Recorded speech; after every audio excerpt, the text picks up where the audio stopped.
amid growing criticism over the insistence by President Muhammadu Buhari to impose grazing routes for herders of cattle in Nigeria, some states in the north are beginning to think outside the box. The goal is to resolve the violent clashes between farmers and herdsmen over ancestral and farmlands and empower livestock breeders. One of such states is Kaduna State government, which recently signed a service agreement with a private firm to modernize livestock farming and boost milk production in the state. Arise correspondent Nisi Gabriel reports. The nomadic herders-farmers conflict in Nigeria is not new. It is one of the root causes of insecurity in the country. State governors have been calling for the ban of open grazing to reduce the crisis. The Kaduna State government is now investing in a modern livestock system as it would boost dairy production and limit the movement of cattle. This project, as I said, is both an economic investment but also an medium-term investment into ending insecurity. And if this works and is replicated across the state, we are doing this in one of our 17 grazing reserves. If we can do this in the other 16, or we can start this, I think it will finally end this, the so-called herdsman-farmer problem. The state government says 1,000 nomadic families will benefit from the grazing reserve, and they will be provided with basic social amenities. They will have houses, they will have schools, they will have vet clinics, they will have primary health centers, they will have everything.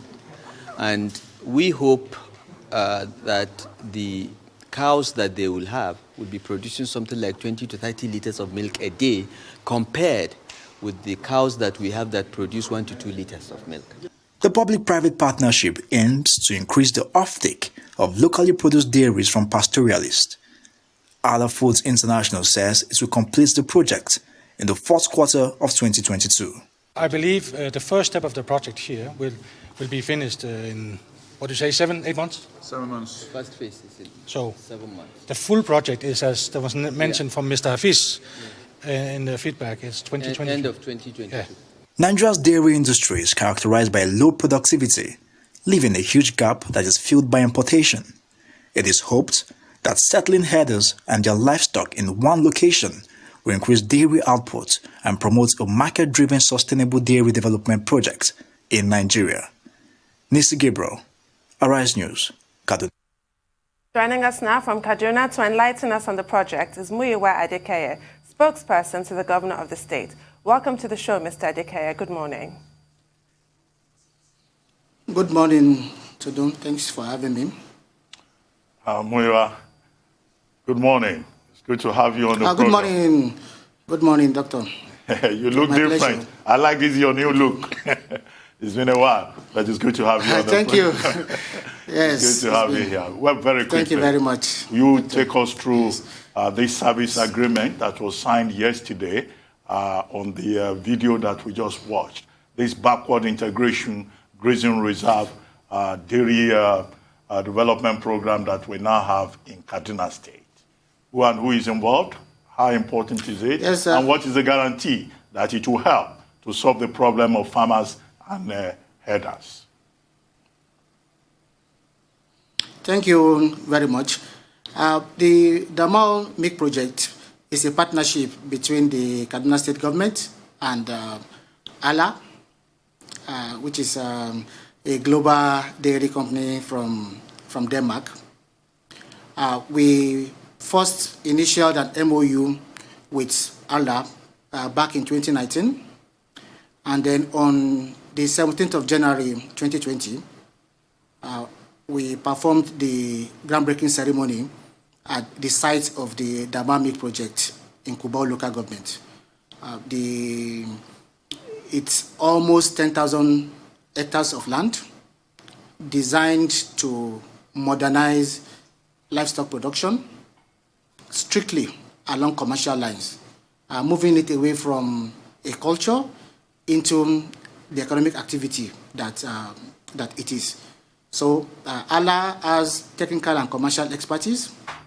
We are convinced that the only way to ensure that we resolve the farmer-herder clashes is to modernize livestock production. Let cattle and its byproducts, milk and everything, be produced from settled locations.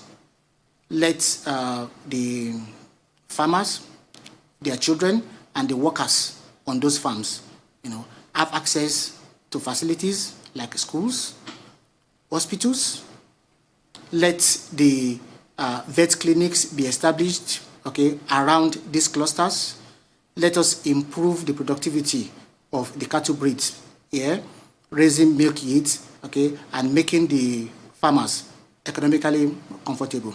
So this is a multi-pronged effort to fight rural poverty, to encourage nomadic herders to move away from the culture of moving all over the place, encourage them to settle in one place, not only with the facilities for modern living, but with the commercial structures to ensure that what they produce has a ready off-taker with a strong partner like Allah working with us.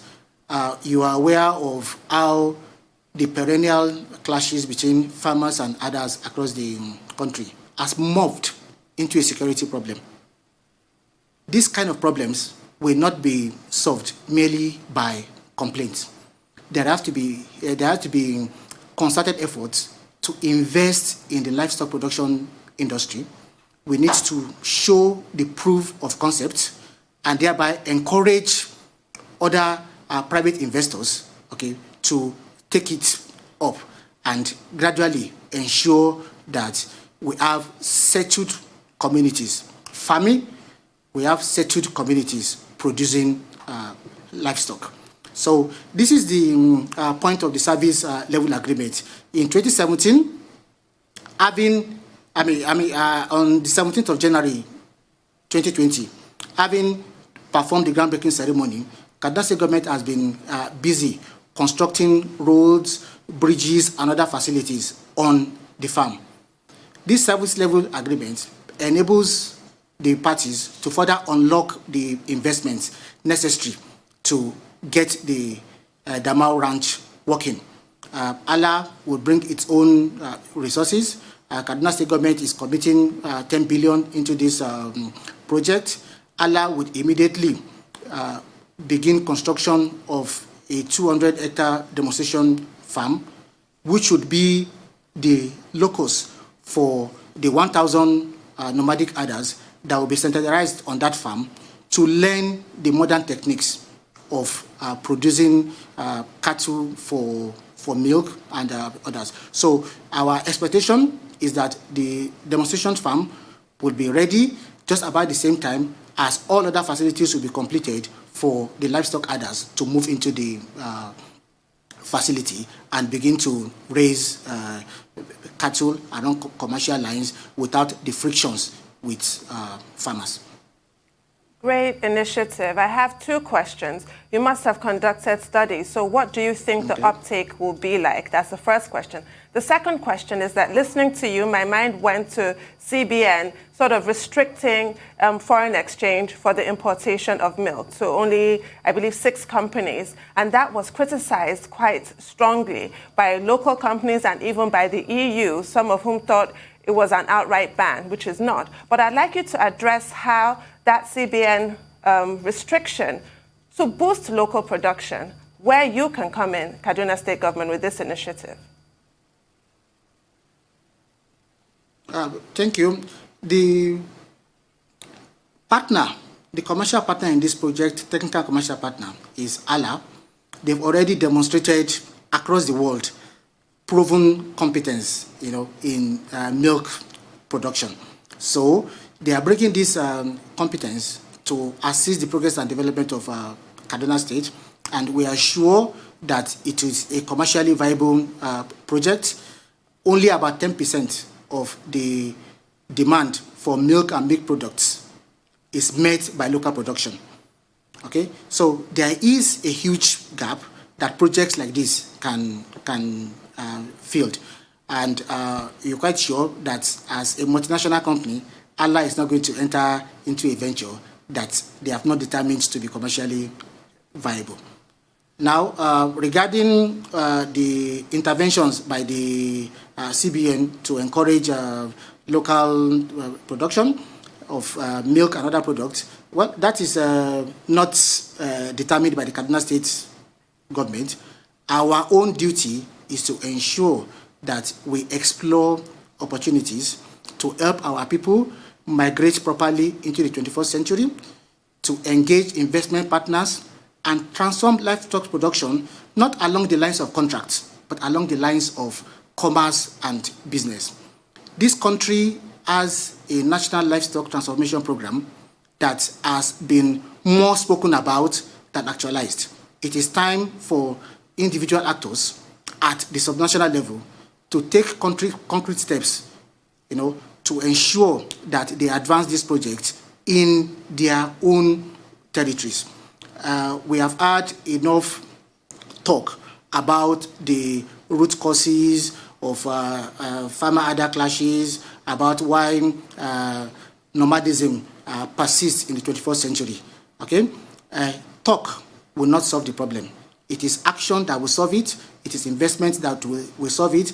There is a market for milk and milk products, and Kaduna State government has identified this opportunity, okay, to solve a problem of poverty, to solve a security problem, and to solve the persistent farmer-adder clashes, and identified a strong technical partner in Allah, and we are progressing. Well, let me go back to that question about the CBN. The CBN has what they call a local dairy development initiative, or dairy backward integration initiative. And there is a project also in Niger State called the Bobby Grazing Reserve. The CBN was actively involved in that. Is the CBN involved in what you are doing in Kaduna State? And is the Federal Ministry of Agriculture also involved? Or this is just a straight, a partnership between Kaduna State government and Allah Foods? Could you provide details in that regard? Yes, the CBN is involved in providing the funding for the 10 billion that Kaduna State government is putting in this Damao Milk Farm project. It is a support that is much appreciated. It's enabled us to take this decisive step forward, while otherwise we might have been embroiled in trying to raise the necessary funds from other sources. So the CBN is assisting us in raising our own financial component of the project. And the Federal Ministry of Agriculture, is that ministry involved in any way? Well,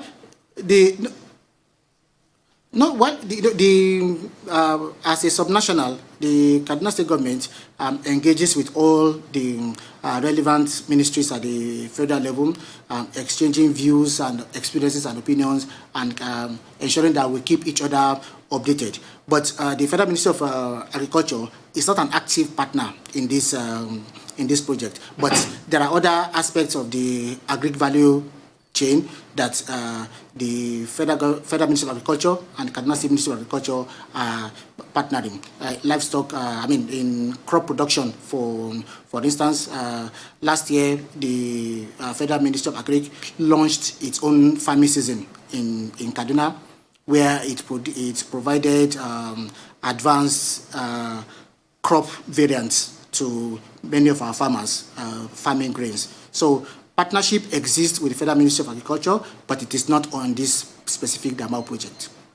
Right, and I want to go back to your earlier points about the facilities being provided at this Arla and Kaduna State sort of PPP project for the children's welfare in particular, the education of the farmers' children. You're looking at having 1,000 dairy farmers there, and precisely what kind of facilities are going to be provided for the children's education?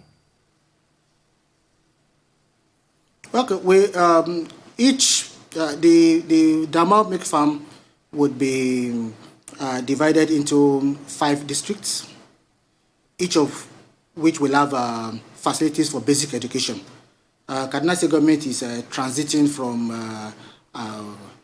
the bifurcation between primary schools and junior secondary schools. Very soon our Ministry of Education will formally announce this transition to what is called basic education, so that every child that enters school, okay, would spend the first 9 years,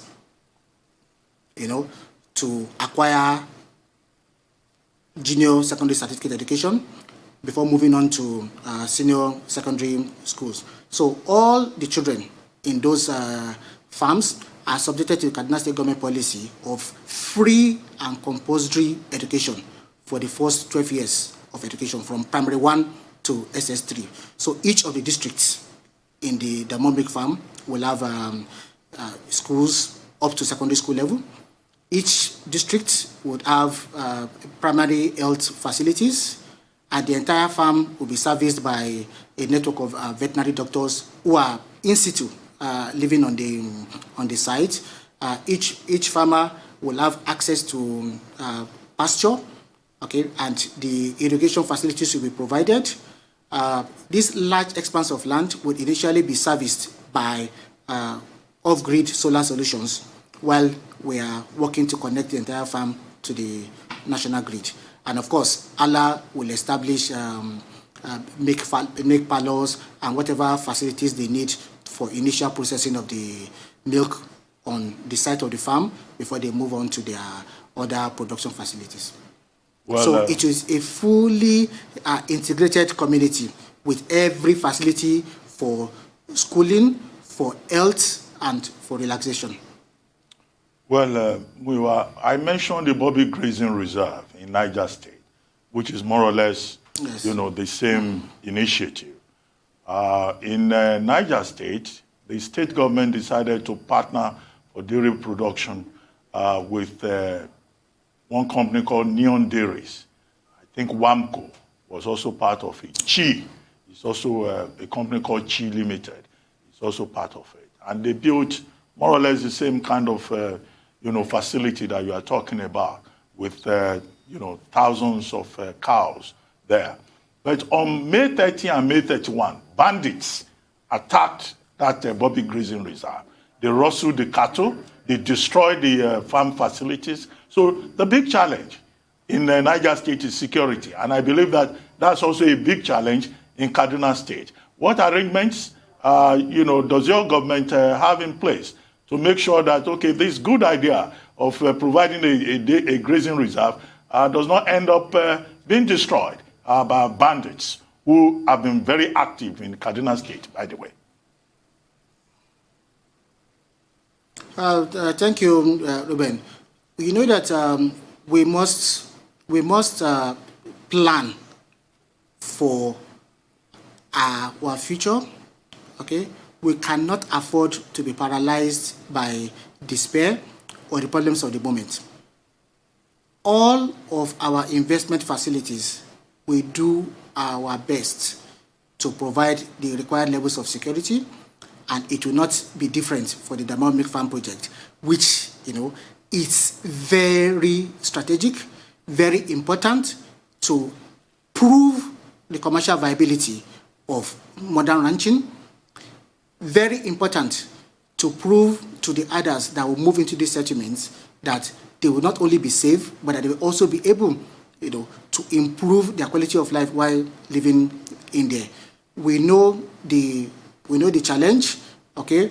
We have risen to the opportunity, and you can be confident that we will do our best to protect this facility as we are doing to other facilities. As we have said, insecurity, yes, it's a serious challenge, but it is not our only story, and we will not allow that to derail what potentials exist in this state or to derail our plans for actualizing those potentials. We note the problem, we are not minimizing it, we are not running away from it, but we will protect our facilities.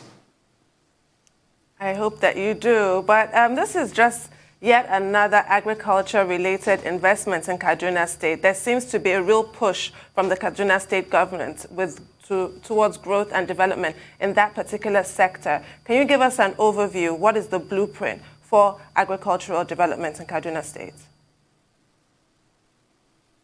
Thank you very much, Tudum. Just on Tuesday, the Governor, Malam Nasir Arufai, performed the groundbreaking ceremony for the Green Economic Zone, just around the outskirts of Kaduna. But that industrial park, which will house light manufacturing, is the second industrial park that we've established in Kaduna. The first one is called the Green Agro-Allied Industrial Zone. Its first occupant is Olam, which is producing day-old chicks and feeds along in a village along the Kaduna-Abuja highway. OCP of Morocco, a well-known name in fertilizer, it's building its own facilities within this Green Agro-Allied Industrial Zone. Closer to the railway line within this zone too, Dangote Peugeot facilities are emerging. The partnership between Dangote Peugeot as Kaduna State government as a minority shareholder. So the Kaduna State has vast potentials in agriculture. It has more than 46,000 square kilometers of land, most of it arable. Most of this land is well watered. Our farmers are capable, they know how to farm, but they are limited to small holdings. Despite these small holdings, Kaduna State is number one in the production of several grains, maize, soybean, and then production of items like tomato. So we've anchored our investment strategy on leveraging these potentials in agriculture. That's why Olam came in, and it's proven to be a game changer for the poultry sector. That's why we're attracting OCP of Morocco to establish a fertilizer plant. Early last year, the CBN governor joined other dignitaries in Kaduna to do the groundbreaking of the tomato processing plant of Tomato Juice, a company that established around the Kangimi Dam area of Kaduna, revolutionized tomato production in the Kangimi area. So our strategy in agriculture is to ensure that it is led by businesses who can help our small-scale farmers to expand production, have access to modern skills of production, and be quite certain that they have ready off-takers. And this is yielding fruit with the likes of Tomato Juice, with the likes of Olam, and we think that this Damal milk project will have a similar impact in the cattle and milk production value chain.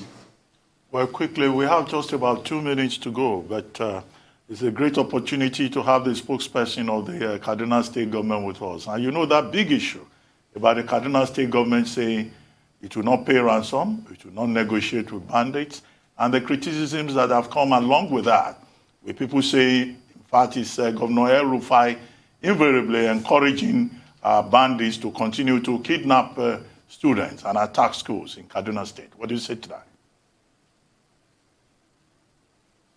Well, I think they have inverted the argument, unfortunately.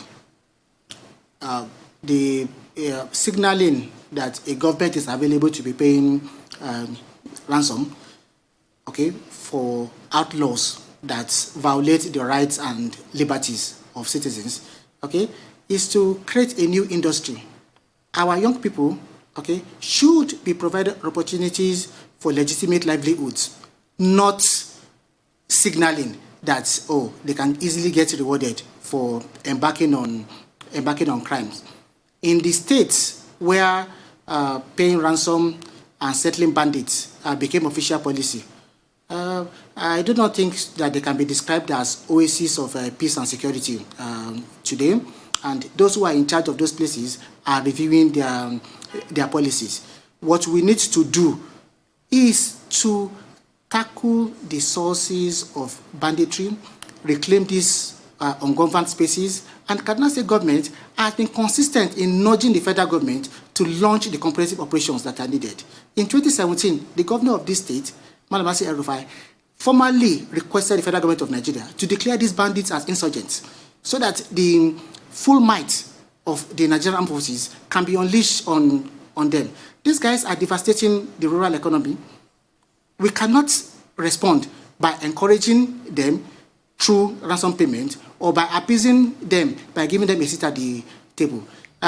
Many of our youths have problems getting jobs. Are we trying to say that anybody that has a sense of grievance should try to express those grievances by violating the lives and liberties of other citizens? Or are you saying that when people go and deliberately choose to be outlaws, government and other authorities should respond, by enriching them? There is law and order. Even when the capacity of the state to enforce its prerogatives has been weakened, you cannot further weaken it by making monies readily available for bandits to replenish their stock and making the job of federal security agencies more difficult. Because when people pay and empower these criminals, you are making them stronger to resist the legitimate authorities of the Nigerian state. And we should not join in that. Well, thank you very much, Muyiwa Adekeye, for joining us this morning on The Morning Show. Thank you very much indeed.